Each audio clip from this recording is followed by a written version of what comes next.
For Telesur, I'm Cody Weddle in Caracas. Monday, Russian President Vladimir Putin blamed Ukrainian leadership for refusing talks with those seeking greater autonomy in eastern Ukraine. Putin suggests that it is Kiev's refusal that is prolonging the crisis in eastern Ukraine. Putin and Ukrainian President Petro Poroshenko entered direct talks in Minsk last week discussing the crisis. Putin emphasized Monday the importance of continuing the talks. The British government denounces Israel's decision to appropriate 988 acres of land inside the occupied West Bank. The anti-settlement group Peace Now calls it Israel's largest land grab in 30 years. British Foreign Secretary Philippe Hammond calls it a particularly ill-judged decision that comes at a time when the priority must be to build on the ceasefire in Gaza. Hammond adds that the move will do serious damage to Israel's standing in the international community. Israel's plans come on the heels of the end of its so-called Operation Protective Edge. Gaza now enters its sixth day of peace. For the mood on the ground in Gaza, we go to our correspondent, Noor Harazin.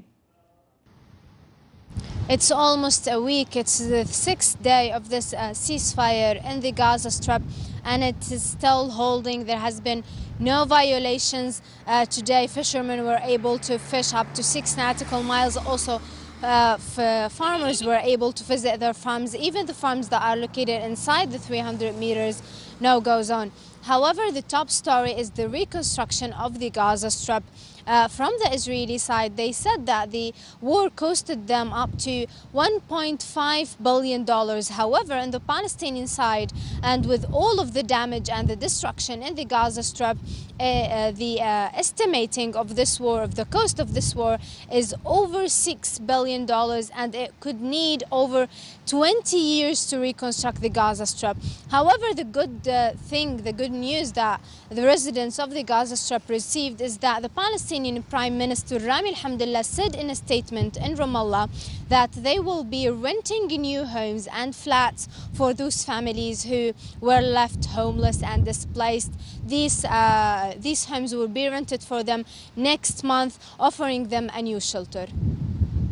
And thanks again to Noor. Moving on, Colombian peace talks will resume in Cuba today. The discussions will include a new group of the victims' conflicts. Meanwhile, 2 of the most violent perpetrators in the country's 50-year civil war have been released. John Jairo Velasquez of Pablo Escobar's cartel was released last Tuesday after serving 3/5 of his sentence for participation in the murders of nearly 3,000 people. Panamanian police arrested paramilitary commander Armando Alberto Perez Betancourt. He is responsible for the massacre of 5,200 people. Betancourt will serve a 120-year sentence. Historical Honduran campesino leader Margarito Morillo has died in an apparent assassination. With the latest, here's our correspondent in Honduras, Gerardo Torres. Margarita Murillo was a campesino leader of the north region of Honduras. This week, she was violently murdered by 3 heavily armed men that are still not identified. This crime is part of a long list of political assassinations against members of the popular resistance in Honduras. Margarita Murillo never quit the struggle for the land. After the coup d'etat, she was the first coordinator of the National Front of Popular Resistance in the department of Cortés, where she lived and where she was killed. Campesinos, lawyers, and journalists have been the principal victims of violent murders in these past 5 years. El crimen de Margarita Murillo no es un crimen aislado. Margarita Murillo's murder is not an isolated crime. It is a crime that resulted from her social and political struggle. Thus, this is a political crime. The situation of the social and political leaders today is a difficult one, for they suffer threats, prosecution, intimidation, and eventually assassination.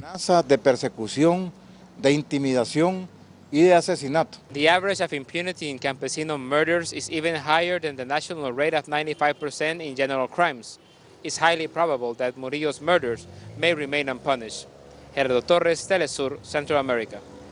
And thanks to Gerardo, Pakistani politician and former cricketer Imran Khan has apologized for violent protests which stormed government buildings Monday. Khan denies that he ordered the violence and calls on protests to remain peaceful. Pakistani protesters armed with sticks and rocks continued to clash with police Monday in Islamabad. They demand Prime Minister Nawaz Sharif's resignation. Confrontations with police over the weekend left at least 3 people dead and 500 injured. Turkish officials are responding to reports that the United States National Security Agency and the United Kingdom's government communications headquarters have been spying on Turkey. Based on documents revealed by whistleblower Edward Snowden, both countries have carried out wide-scale spying on Turkey. A few weeks ago, reports surfaced that Germany's security agency BND may also be spying on Turkey. The Italian Navy recovered 4,000 migrants from its waters this weekend, bringing them into Italian ports. It is believed many of the people are refugees from Libya and Syria, where over half of the population has been displaced due to the 3.5-year civil war. Italy is calling for help patrolling its borders as more than 100,000 migrants arriving by sea have been reported this year alone. World Water Week kicks off in Stockholm, Sweden today. Experts will discuss how the world can use its water sources more effectively and efficiently. Although water covers 70% of the Earth's surface, less than 1% is drinkable. Nearly 800 million people have no access to a clean water source. Water access often leads to world conflicts. The issue was a key element in the recent conflict between Israelis and Palestinians, and access to water is one of the largest conflicts between Israel and its neighbors. Since 1967, Israel has illegally occupied the Golan Heights, West Bank, and Gaza Strip, which now provide Israel with 60% of its water. More on those stories and others at our website, telesurtv.net/English. For Telesur English, I'm Cody Weddle.